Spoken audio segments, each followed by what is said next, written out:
E hoje vamos falar um pouco sobre hábitos. Hábitos que muitas vezes nos prejudicam e são difíceis de serem transformados. A mensagem de Jesus foi uma proposta de trocar os nossos hábitos arraigados por novas diretrizes. Daí o fato dele ter transformado a história, a civilização entre antes de Cristo e depois de Cristo. Porque ele vem numa época em que não se cogitava absolutamente nada que não fosse a pura violência, a escravidão e, é claro, o ódio entre aqueles que escravizavam e os que eram escravizados. E ele vem nos falar de novas atitudes, de novos pensamentos. E nos falar porque quantas vezes os espíritos amigos aqui presentes me disseram que muitos de nós, meninos do sábado, vivemos na época dele, ouvimos da boca do próprio Cristo as belezas que ele preceituava. Não fizemos nada com certeza, porque senão não estávamos aqui até hoje. 2000 anos é muito tempo, mesmo para a Terra. Então, é aquela história. Vocês ouviram da boca da alma mais perfeita que já viu na Terra as bem-aventuranças e hoje me aguentam. Com certeza, disseram para vocês no mundo espiritual, tá vendo? Você agora vai pagar. Com certeza todos nós estávamos lá, amedrontados, com certeza, porque o Cristo nos falava de uma proposta para a vida inteira e para além da vida, e excetuando os seus discípulos, assim mesmo cada qual com a sua característica de compreensão. Ninguém praticamente o buscava, consideravam-no um louco. Mas por quê? Como mudar é difícil. Meu Deus, só quem tentou. Eu acho que pior que mudar, mais difícil que mudar, só emagrecer. Para as mulheres, porque os homens é impressionante. Eles têm um metabolismo. Você vê o homem com uma barriga de gravidez de 9 meses. Daqui a pouco ele faz assim um tempinho de dieta, tá ótimo. E você ali, grama por grama. Há 10 anos atrás, eu fiz uma dieta séria. Eu estava imensa e perdi 50 quilos. Mas era muito interessante, porque quando nós nos reuníamos na terapia, os homens diziam com aquele olhar assim de tristeza: ah, eu estou tão chateado, esse mês eu perdi só 18 quilos. Nós, as mulheres, ficávamos querendo matá-los, porque para perder 5, 6, 7 era um drama. Homem tem essa vantagem, mas não vale a pena ver homem, não. De jeito nenhum. Uma vez um amigo espiritual me disse: Maíse, quase todas as suas vidas na Terra foram como mulher. Eu, sabia, alguma coisa me dizia, entendeu? Esse negócio de ser homem, ainda mais nos dias de hoje, nossa senhora, eles estão ficando para trás, eles estão se conscientizando pela primeira vez que eles têm que correr atrás do coração da mulher. E é claro, existem coisas que são super confortáveis na nossa personalidade, mas são nocivas, não nos fazem bem, não fazem bem a ninguém. E atraem as influências negativas. E quem disser que não sabe que está mergulhado num mundo de energias difíceis, não mora na Terra. Porque nós estamos vivendo, de tempos para cá, o recrudescer das piores coisas que as pessoas parecem ter em suas almas. E se nós não mantivermos o nosso equilíbrio, a nossa vontade firme, tudo nos fará desistir e nós vamos acabar doentes fisicamente, porque emocionalmente muitos de nós já estamos. E hábitos são tão difíceis de serem modificados porque eles vêm de vidas anteriores, das outras experiências que nós já tivemos. Queixar.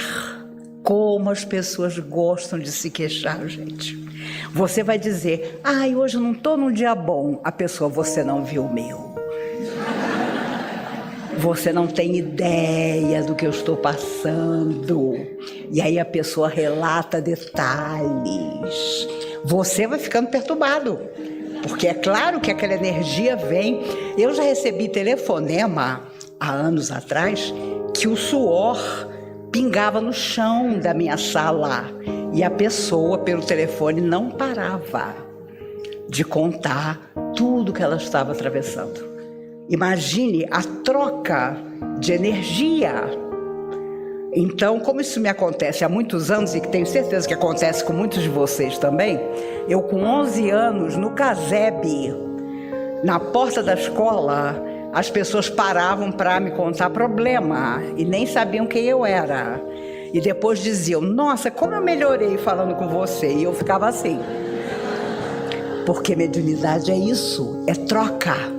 É troca da sua energia positiva por aquela que está assim, mas sai ótima. Nossa, a dor de cabeça que eu estava sentindo passou. Pimba, a dor de cabeça vem para você. Por isso, muita gente precisa desenvolver o que chamamos mediunidade. Porque mediunidade é isso. É você trocar energia, mas você sair bem da energia que você cedeu ao outro. E não sair desesperado. Críticas. Oh, mas hoje ninguém critica. É tão lindo. Nossa Senhora. Olha... Fernando, com quem trabalho, graças a ele eu faço todos os minutos com Maíse, as lives para os mais diversos lugares. Ele não gosta de comentar os e-mails que ele recebe, porque tem uns que são difíceis. Mas ele, quando são engraçados, ele comenta. Uma pessoa mandou um e-mail dizendo, a Maíse usa uniforme? Aí ele disse, não, por quê? E o cara colocou no e-mail, porque ela está sempre com a mesma roupa.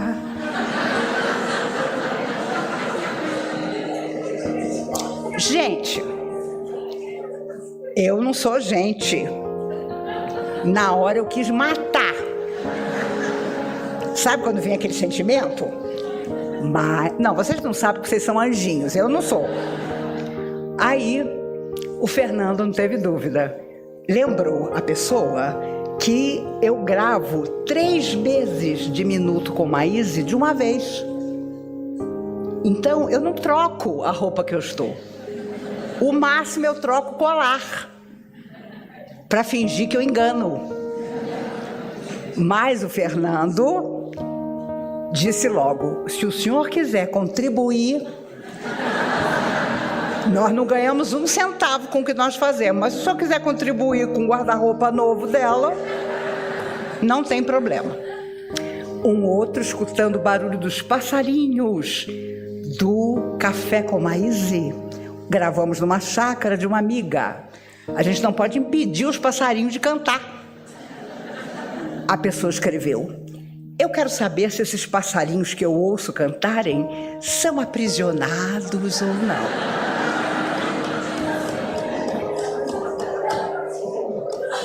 Gente, depois as pessoas perguntam, por que você nunca teve celular?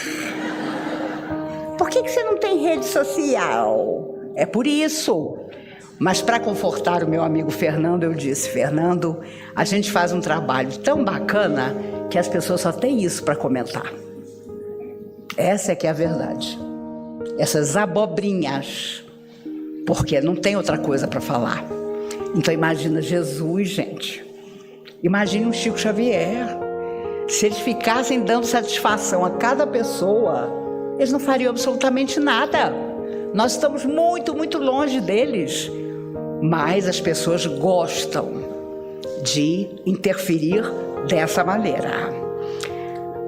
Hábitos de amor arraigado. Não, eu te amo, você tem que me amar. Não, não desgruda de mim. Não sai de perto de mim. Você olhou para a porta por quê? Você está esperando alguém? E assim vai. E depois a gente diz para as pessoas, ele me ama.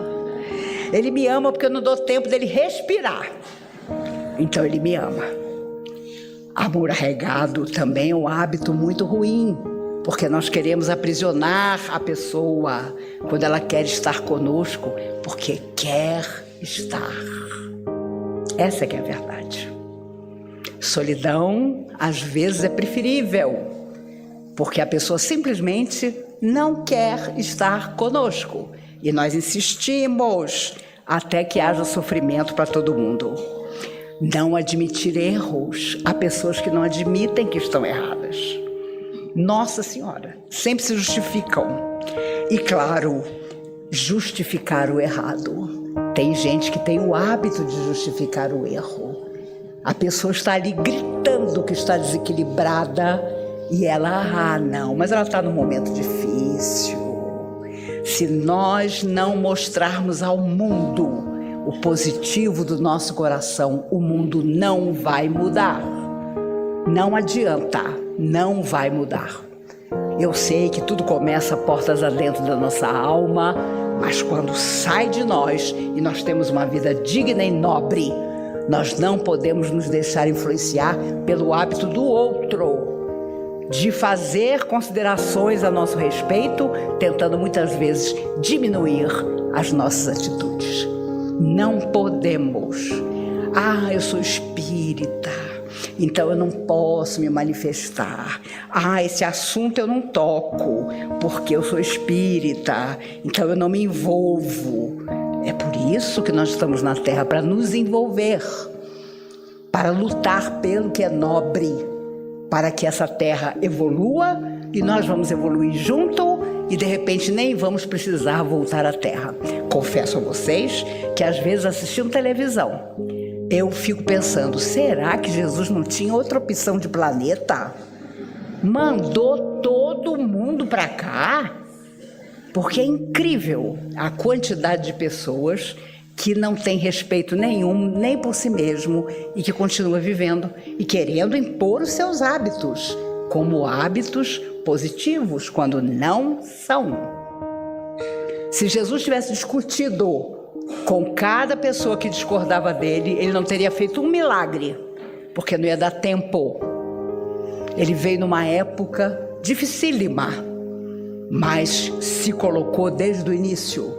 E dos 33 anos de vida, ele agiu por 3 anos.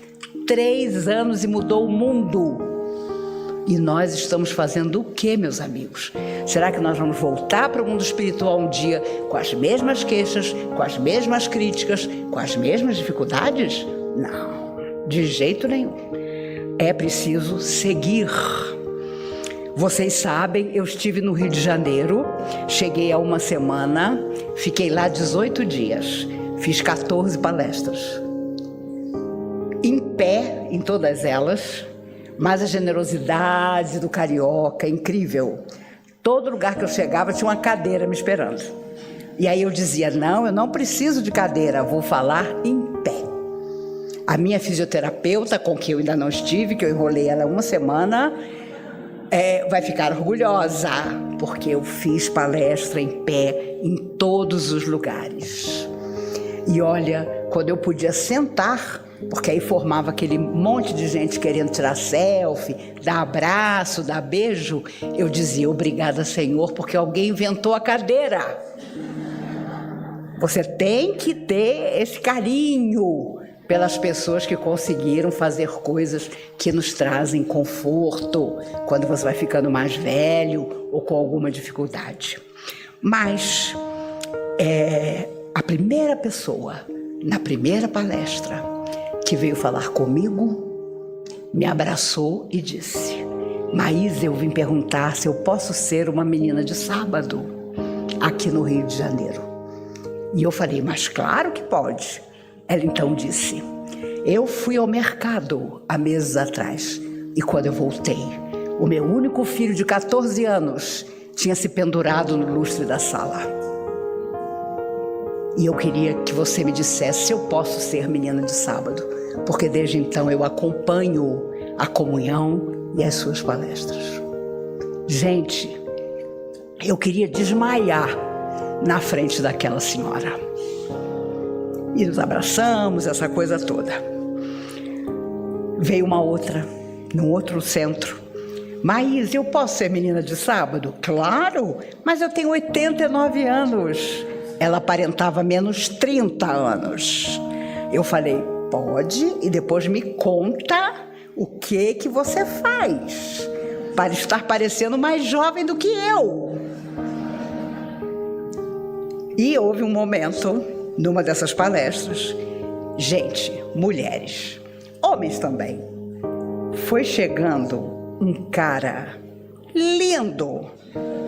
Olha, vocês sabem que a minha loucura é Paul Newman, mas o homem era bonito. Nossa Senhora, grisalho, aqueles olhos enormes. Eu, olhando o homem vir na minha direção, pensei, é o destino. Não, não era o destino. Ele tomou minha mão, beijou minha mão, eu falei, é agora. Ele disse, olhando bem nos meus olhos, Maíse, eu sou um menino de sábado, aqui do Rio de Janeiro, e eu vim te agradecer por todas as vezes que eu assisti suas palavras e saí dos buracos onde eu me meto.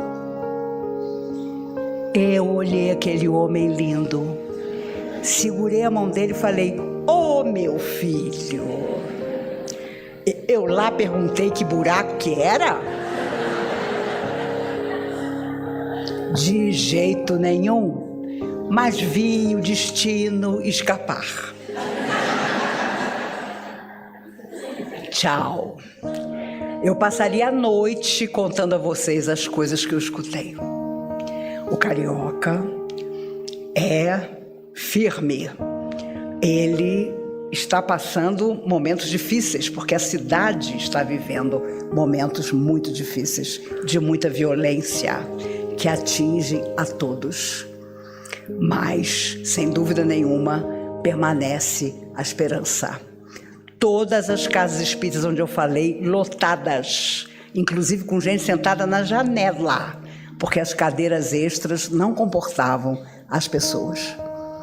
Quando eu cheguei no Meier, na rua Dias da Cruz, onde eu nasci, e levantei para fazer uma palestra, eu vi a minha vida dar uma volta. E aí o presidente do centro, com uma tranquilidade, me mostrou pelo celular a foto de Viana de Carvalho, o maior orador espírita que já existiu, naquela casa, em 1921, inaugurando aquele centro espírita. Ao lado dele, na mesa, Inácio Bittencourt. Meu Deus, que emoção! Eu me senti nada, porque essas pessoas, sim, tinham o hábito de nunca desistir. Você ser espírita em 1921, meu filho, minha filha, era para guerreiro, não era para qualquer um, não, porque a polícia fechava o centro. E lá estavam eles, no celular, numa foto preto e branca, com Viana de Carvalho, emocionado, falando. Na hora que eu sentei na cadeira, eu pensei, será que é a mesma cadeira que ele sentou, meu Deus? Se for, não vai me aguentar. Então vejam, em cada lugar uma história, em cada lugar pessoas que diziam, eu vou a Brasília, Maíse, porque eu quero ir num sábado em que os meninos de sábado estejam todos lá e vou me apresentar para eles. Que coisa linda! Essa esperança, essa tranquilidade das pessoas em mentalizar a nossa comunhão que um dia nos acolheu e que eles querem que os acolham também. Trabalhos sérios, de benefício para a comunidade, porque quando a Casa Espírita trabalha com a comunidade, ela está completando a sua tarefa. Então são cestas básicas, são livros lançados, esperança de tudo, bazares maravilhosos, cuidadosos, sabe? Cantina funcionando, porque é um jeitinho de conseguir dinheiro. E claro, você engorda, porque você chega às 4 horas da tarde no centro, as pessoas olham para você, acham que você tem o hábito de comer e já tem um farnelzinho te esperando. E a verdade é que as pessoas se sentem felizes porque pelo YouTube elas se conectam conosco, elas fazem esse contato e se sentem presentes aqui na nossa comunhão. A diferença entre insistir para conseguir alguma coisa e ser obsessivo é muito sutil, mas precisamos saber que ela existe. Processos de obsessão, sabemos, são perseguições de seres desencarnados contra nós, que vêm de vidas antigas, em que nós não soubemos respeitá-los. Se não nos perdoaram e se nós ainda nos conectamos com a nossa consciência menos nobre, eles nos acham onde estivermos e permanecem conosco. Para que se reeduquem, para que se afastem de nós, será preciso que nos vejam com uma nova atitude. Por isso, mudar hábitos é questão de saúde psíquica, física, porque nós vamos mostrar ao mundo espiritual, àqueles que ontem nós prejudicamos, que dessa vez estamos diferentes e que daqui para frente nada nos separará das coisas boas para as quais todos nós fomos criados. É extraordinário que nós mudemos os nossos hábitos, tipo mania, sem fanatismo, de fazer o bem, mania de ser gentil, mania de ser correto. Tinha uma música antiga, nenhum de vocês era encarnado, eu já era, que Doris Monteiro cantava. Existia uma cantora chamada Doris Monteiro, né? O pessoal mais novo não sabe nem quem foi. E ela dizia na música: mania é coisa que a gente tem, mas não sabe por quê. E dos nossos hábitos, muitas vezes, nascem manias difíceis de serem superadas por nós, mas necessárias. Porque quando nos induzem ao que não é bom, aí tudo se complica.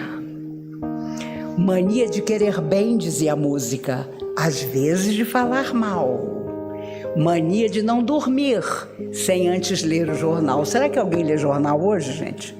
Eu parava naquelas bancas de jornal de Copacabana, maravilhada com a quantidade de revista que ainda tem, com a quantidade de jornal que ainda tem, e como o carioca tem o hábito de manhã cedo, comprar o seu pão e ir até a banca de jornal para comprar um jornal. Mania é coisa que a gente tem, mas não sabe por que, ela dizia. Mania é de... Como é que ela falava? Ah, sim. Quem pode ver tinta fresca sem logo passar o dedo. Naquela época isso existia. A criançada via tinta fresca, pimba, passava o dedo. Mania é coisa que a gente, ela continua na música, tem, mas não sabe por quê. E ela coloca uma coisa interessante, mania de colocar de novo na caixa de fósforo o fósforo que foi usado. Gente, imagina a idade dessa música. Primeiro que hoje, graças a Deus, quase ninguém fuma. Segundo, quem é que anda com uma caixa de fósforo?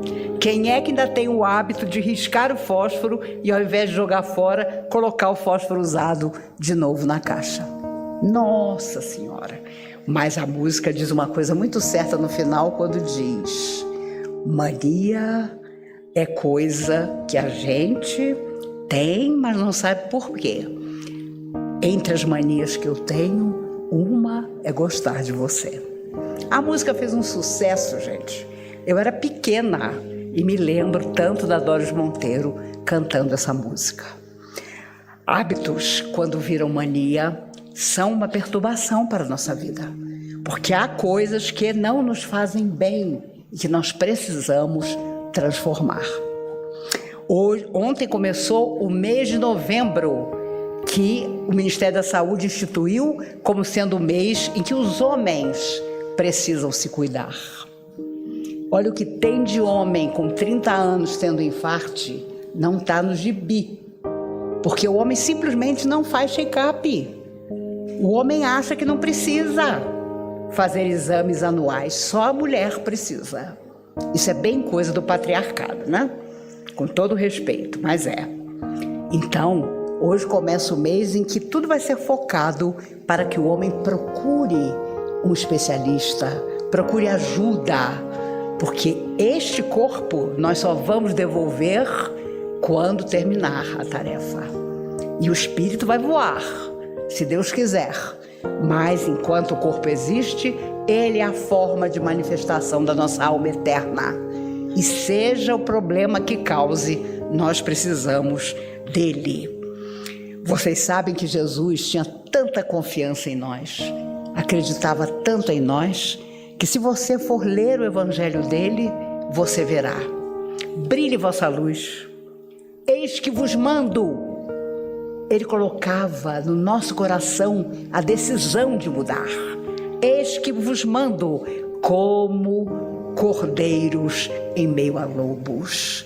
Ele não deixava de nos dizer que seria sempre muito difícil, até que todos nós tivéssemos o hábito da beleza, de gostar do outro, de acreditar no outro, de mudar para que o outro também mude. Hoje eu percebo que muita gente tem dificuldade com os familiares idosos, porque o idoso, ele é recorrente. Eu já te contei isso. Se você for educado, você vai dizer não. E a pessoa vai te contar de novo. Olha, eu cheguei com 15 anos nessa casa e encontrei uma diretoria maravilhosa, mas que tinha idade para ser meu avô, minha avó. Seu Ercílio era o nosso tesoureiro. Ele tinha uma cabeça ótima, mas ele gostava de contar as mesmas histórias. Então ele sentava comigo e contava de novo a mesma história que eu já conhecia. Mas a minha educação nunca permitiu que eu dissesse: seu Ercílio, já sei, você já me contou isso. Isso é um desrespeito. Ele tinha perdido o filho e por isso ele veio a ser espírita. E vocês pensam que ele não sabia? Um dia, já idoso, ele disse para mim: Maíse, eu queria te agradecer, minha filha, porque você escuta as minhas histórias 20 vezes e não fala nada. E você fica como se estivesse escutando pela primeira vez. Eu nunca esqueci isso, porque hoje sou eu, com quase 70 anos, que ao falar com a minha filha, eu digo: já te contei isso? Aí ela diz: porque você fala com várias pessoas, então você não sabe para quem você contou. Não é possível que isso aconteça comigo, gente. Deve acontecer com vocês também. E a pessoa mais jovem não tem paciência. Não tem paciência. E a coisa pior do mundo é quando você está contando a história e a pessoa diz: você já me contou. E aí você tem que ter coragem de dizer: mas estou contando de novo. E olha, houve um dia em que a casa espírita que me convidou chamou um táxi para me buscar no hotel e me levar até Tijuca. E eu entrei no táxi, a diretora que foi me buscar estava no banco de trás e nós duas começamos a conversar. O taxista olhou e disse assim: eu posso perguntar uma coisa? Eu falei: pode. Você é a Maíse Braga do TikTok?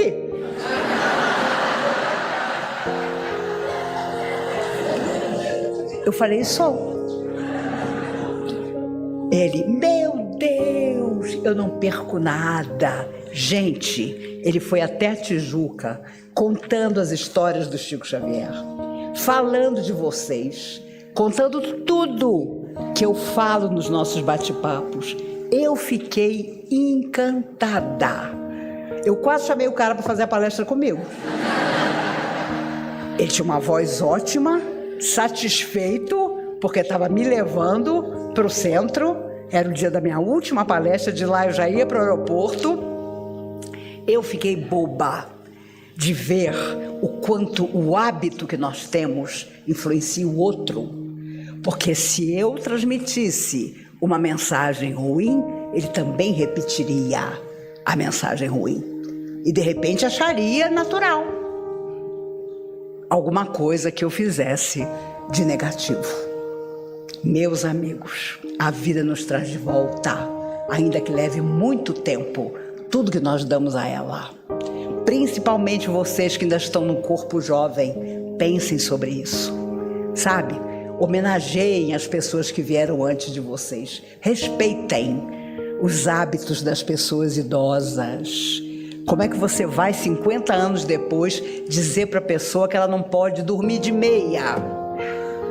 Porque alguém na televisão disse que vestir meia faz mal.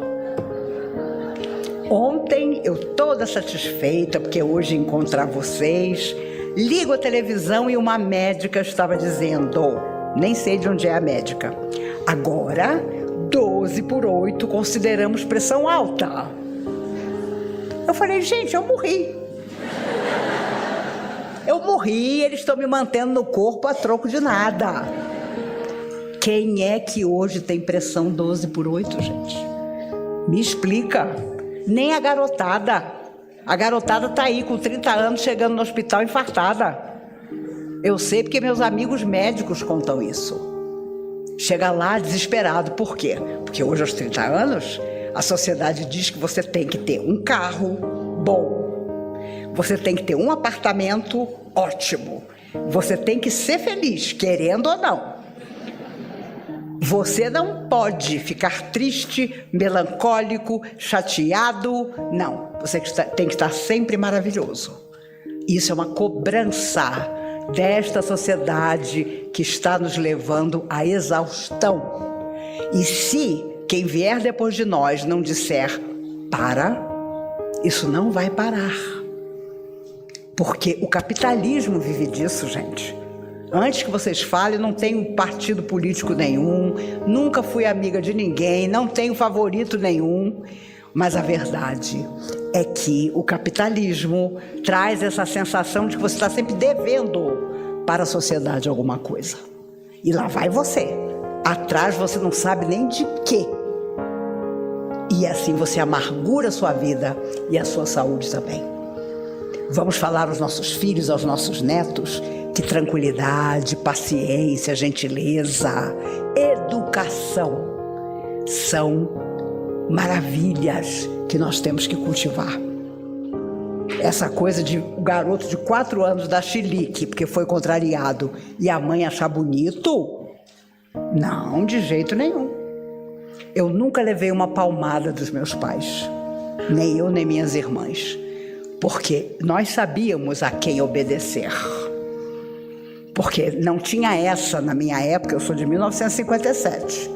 Sim, Maíse, foi há um século atrás, foi.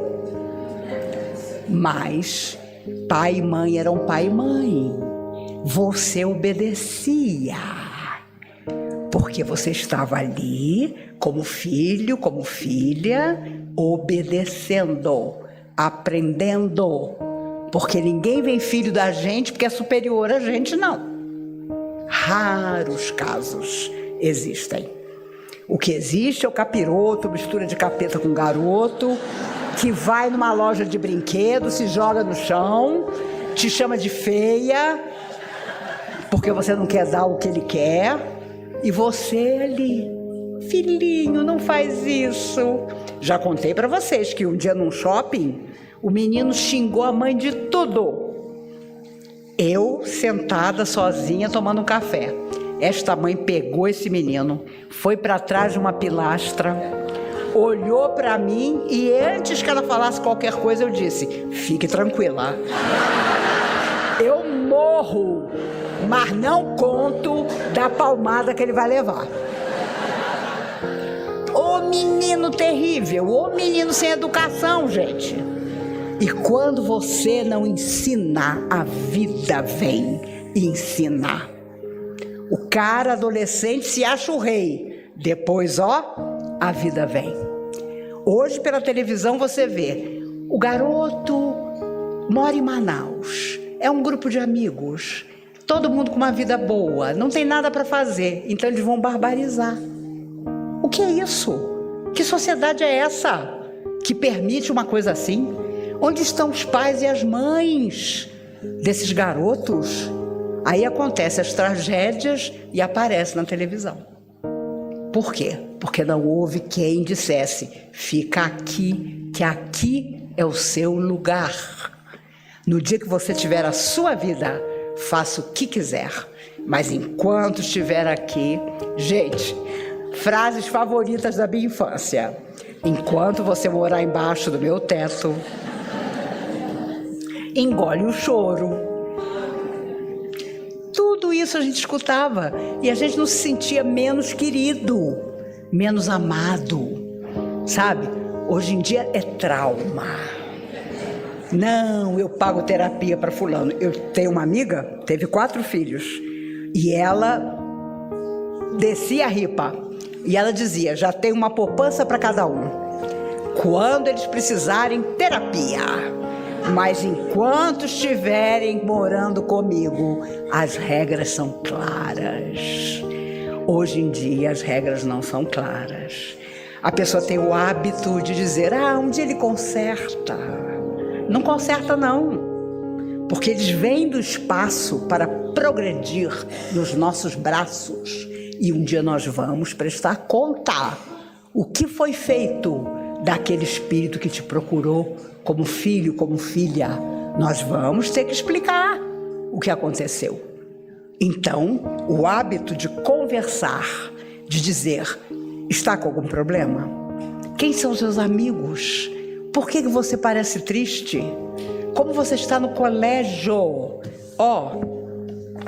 Cadê seus deveres de casa? Será que desiste? Mas deve existir alguma coisa. Hoje tudo é pelo computador. Amanhã é o Enem. E você vê, são quase 5 milhões fazendo prova no Brasil inteiro. Aí nessa hora bate o arrependimento do pai, da mãe, que não viu que o filho tinha ou não o hábito de estudar. Porque sem estudo você não vai a lugar nenhum. Você não é praticamente nada. E vai ser assim cada vez pior nessa sociedade que transforma a gente numa laranja da qual ela quer tirar todo o suco. Então, eu confesso a vocês, se eu fosse hoje garota, eu ia fazer curso técnico, porque o curso técnico é maravilhoso em toda parte, tenho certeza. E as pessoas sonham com a universidade e muitas não podem chegar à universidade. Tem muito garoto que passa para a UNB e não quer nada. Tirou a vaga de outro mais esforçado que não teve os benefícios e não conseguiu entrar. Só para citar o UNB. Podíamos citar tudo.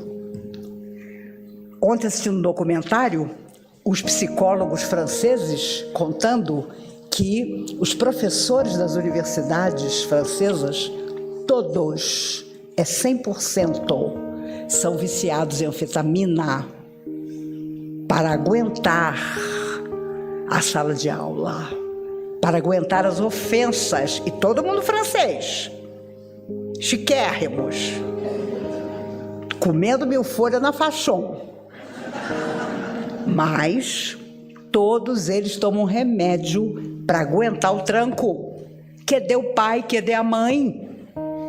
Nós ou mudamos o mundo, ou vamos voltar muitas vezes da terra para o espaço, do espaço para a terra, com a mesma desculpa: eu não consegui fazer o que eu tinha prometido fazer.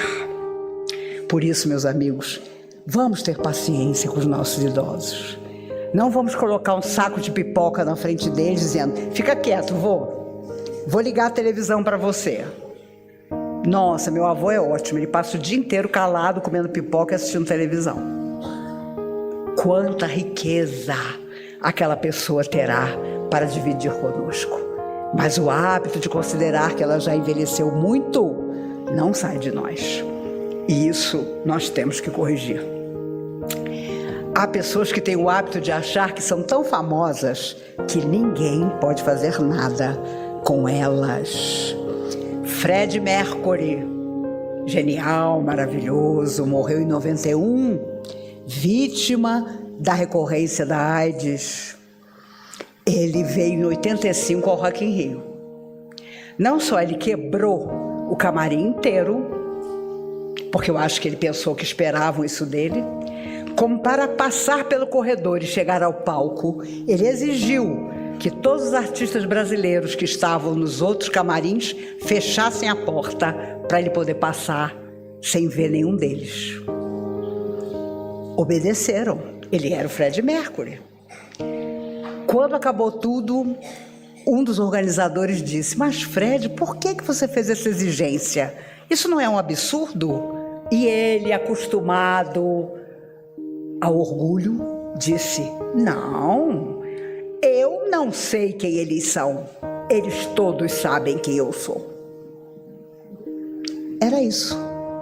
Mas a doença veio depois, para ensinar a ele aquilo que ele ainda não sabia. E ele parte em 91, deixando a lembrança das coisas maravilhosas que ele havia cantado e criado.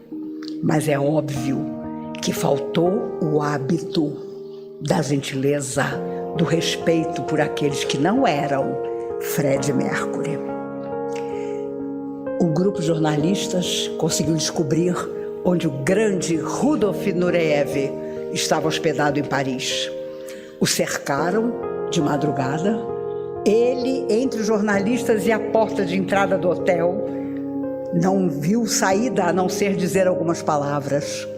E um jornalista mais ousado perguntou: e aí, Rudolf, você está com medo de morrer? Ele já estava magérrimo, mais do que sempre tinha sido, já trazia as marcas do vírus HIV que o dominava no rosto. E o jornalista perguntou: você está com medo de morrer? E ele respondeu: eu? Mas eu já estou morto, porque eu não posso mais dançar. Eu nunca me esqueci disso, porque a beleza da vida daquele homem, ele não podia mais executar. E quantos de nós não estamos nos amargurando porque não podemos mais fazer determinadas coisas? Vamos superar tudo isso, vamos vencer os empecilhos possíveis e viver a felicidade possível. Hoje é finados. Mesmo que você não queira, você vai se lembrar dos amigos, dos familiares que partiram. Quanta gente foi ao cemitério? A televisão mostrou. Mas confesso a vocês que o único dia que eu fui ao cemitério foi no dia do enterro do meu pai, há 23 anos atrás. Porque eu sei que o único lugar onde ele não está é lá. Mas se faz bem ao seu coração, vá. Houve uma senhora que trabalhou muitos anos nessa casa. Ela perdeu o único filho num desastre de avião. Ele tinha um amigo que ia ser pai e pediu para trocar com ele o voo que tinha. E ele, prazerosamente, tinha o hábito de ajudar, trocou e o avião caiu e ele desencarnou. Essa mulher enlouqueceu, literalmente. Mas um dia em que ela decidiu, já tinham se passado 2 anos, ela decidiu que ela ia morrer, porque ela ia tirar a própria vida, ela foi ao cemitério, aqui em Brasília. E ela sentou-se no túmulo e disse: meu filho, eu vim me despedir porque todos os dias eu te visitei, mas eu vou embora da terra, eu vou te encontrar, porque eu vou tirar a minha vida. Nisso, ela sente uma mão forte segurar o seu ombro. Quando ela olhou para o lado, não era o coveiro, era o filho dela, com a farda da aeronáutica, dizendo: minha mãe, graças a Deus eu não estou aí, minha mãe, morte é vida. E ela caiu desmaiada. Quando ela acordou, voltou para casa, veio para a comunhão, há mais de 45 anos atrás. E durante muitos anos, até o seu desencarne feliz, ela cuidou do enxovalzinho dos bebês que eram atendidos por essa casa. Aqui ela, estudando, descobriu que se ela tivesse tirado a própria vida, teria se afastado do filho por muito tempo, porque o filho tinha cumprido o destino dele e ela queria forçar o destino. Sejam hábitos que se transformem em manias, ou manias que nós consigamos reverter para a beleza e para o bem, vamos seguir confiantes, prestando atenção em nós, prestando atenção na vida, porque a vida sempre vem, meus amigos, sempre vem. Eu fiquei impressionada de ver o Carioca. Eu vou todo ano lá, mas esse ano, apesar de todas as lutas, eu vi coisas muito lindas. Eu e Belinha, minha companheira, minha bengala, atravessávamos as ruas e as pessoas generosamente perguntavam: precisa de ajuda? Quer meu braço? Gente, juro, aconteceu tantas vezes que eu cheguei a comentar nas palestras que estava acontecendo isso. E as pessoas dizendo: Maíse, esse espírito da comunhão vem junto com você. Te colocar numa bolha. Porque o carioca não é essa generosidade toda, não. Mas comigo foi. Um senhor forte, trabalhador da prefeitura, estava tirando aqueles cones de rua. Ele juntou um monte, levantou os cones para cima da cabeça e disse: vamos deixar a senhora passar. Eu não acreditei, eu falei: a senhora sou eu? Era eu. E eu fui com a minha bengalinha, atravessando tranquila, porque lá ninguém respeita sinal fechado, ninguém respeita a faixa de pedestre. O carioca é assim, né? E quando eu queria comover alguém, eu dizia: eu sou carioca do Meia. Aí a pessoa olhava: nossa, mas a senhora já perdeu quase todo o sotaque. E aquilo me doía. Eu dizia: porque há quase 60 anos eu estou fora do Rio de Janeiro. Muito menina, meu pai se transferiu pelo exército e o exército prometeu que em 2 anos nós voltaríamos para o Rio. Nunca voltamos. Não confie em promessa de alguém com mais de 30. Já cantava a cantora Vanusa, que Deus a tenha também. A verdade é que Brasília é a terra dos grandes reencontros espirituais. Quem vem para cá e tem compromisso não volta, fica. E foi assim que essa cidade cresceu. E Chico dizia que aqui vão pousar os seres de outros planetas um dia para conversar com os governadores da Terra. Não vai ser nessa vida, para mim pelo menos, mas isso vai acontecer.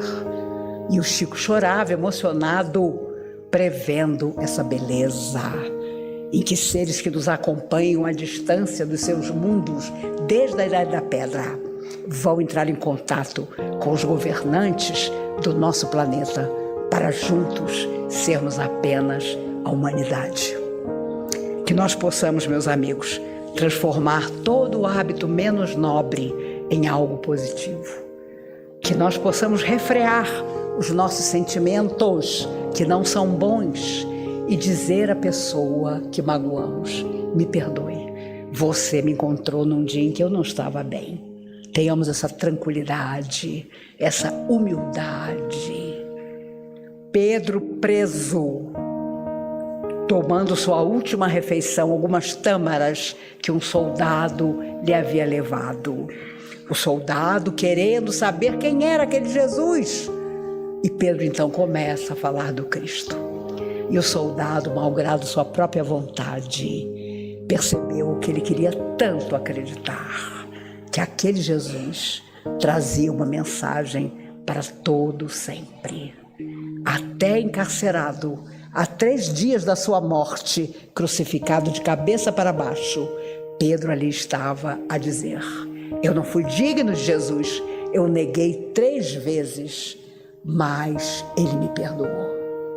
Meus amigos, nós precisamos ainda do perdão da vida, porque não sabemos lidar com ela, mas vamos aprender. Sempre é tempo de aprender. E que no nosso próximo encontro, em dezembro, nós possamos estar muito melhores do que estamos hoje. Hoje vejo crianças pequenas aqui, bebês ali. E toda vez que eu vejo, eu penso, vai ser uma oradora. E tem surgido muitos oradores, graças a Deus. Pessoas comprometidas com o bem e que estão usando a palavra, muito mais jovens que a gente, para dizer que morte é vida.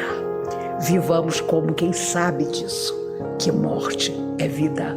E a nossa vida, os nossos hábitos se transformarão todos os dias para melhor.